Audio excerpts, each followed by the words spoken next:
Sheila, tell us how the whole thing happened. So I took a yango because someone ordered it for me.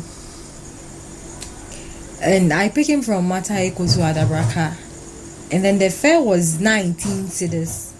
But when we got to my destination, it's changed into 21 cedis. Where was you picked the car from where and then to where? I took it from Mataiko to Adabraka. Behind City FM. Oching in a year. So when we got there, I told him I'll pay him with mobile money. And then he told me he doesn't like the mobile money. So I went inside and then brought him 100 cedis for him to give me back my change. And then he wanted to pay me with MoMo. And I told him no, I wouldn't take it because he didn't take mine. So we had an argument with changing the money. And then my hands was there. I didn't notice he was about to move the car. And then he drove the car and then dragged me on the floor. So we got to a bumper and then I was able to free myself. And still people were screaming and then he drove away. Which means it was intentionally. So that's how it happened. What time did it I'm happen? not really certain about the time, but it was around 9 getting to 10. Yeah. So he drove away and then a man saw me and then he helped me. He gave me a ride and then we went to where he was to get him. When we got there and then he saw me, I showed him my breast because I was really hurt. When he saw me, he was like, man, shed no, it's not Bronzambia because he saw me when I was screaming and yet still he went away, which means there's something that he does. He wanted to go away because they gave me the car keys. I wanted to drive, but the way I was hurt, they didn't give me. I don't really know the car, but the color is ash. It was for the young driver. They didn't force me to ride the car. I wanted to ride it because he wanted to escape. So I wanted him to sit at the back for me to drive. But because of the way I was hurt, they said I shouldn't drive. So someone rather drove him to the police station. Yeah.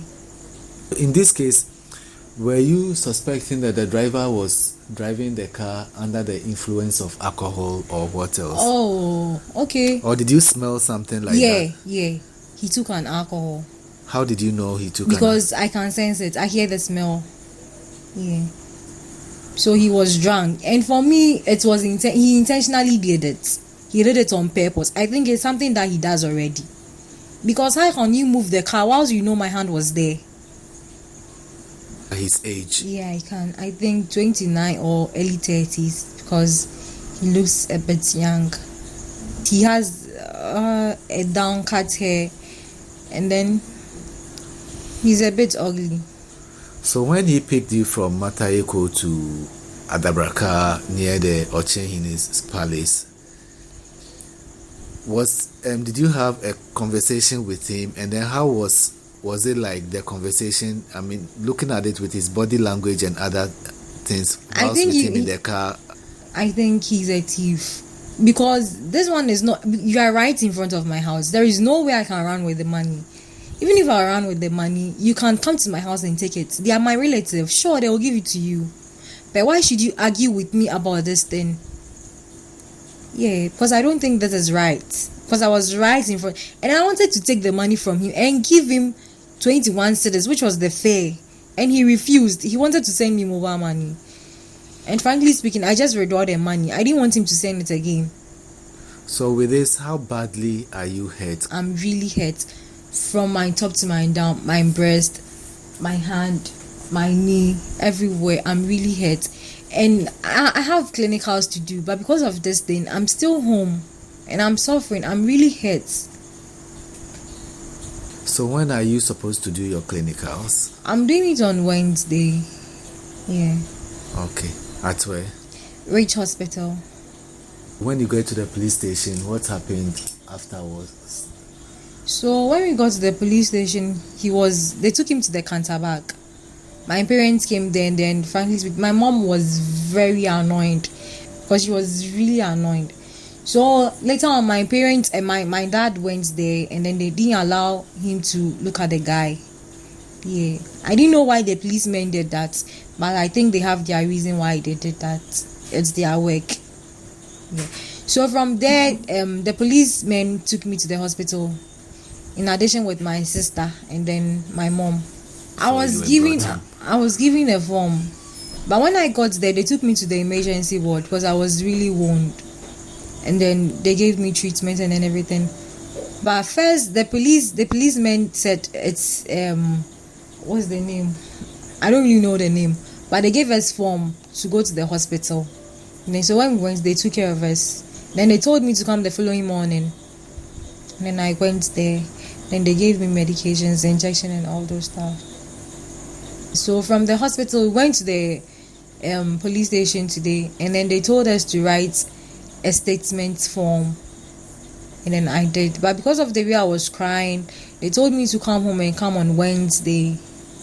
Have you received any information about the driver's family coming to visit him or whatever, or any of his relatives being here to visit you? No, I haven't seen any of his relatives, and neither have they called. I don't know if he has intentionally refused to call his parents. I don't know. I can't tell. Okay, so do you think the car belongs to him, or his work is somebody's car that he's using to work? I can't tell, but I think it belongs to him. And then he's using this to hurt people. Yes. Because what he did was really bad. I could have died anytime. It's only God. This driver to go escort free. Please punish him for me. And to all the boat drivers, and then the Yango drivers, and then the Uber drivers, please, when you are taking a passenger, treat the passenger well, because you don't know where you are going to meet the person. Treat everyone right, and then you'll be treated the same. Yeah. Because right now, if you kill me, you're just going to do the funeral. That is all. But you can't bring me back alive. Yeah, so please punish this guy for me. I don't want him to go scot-free. No.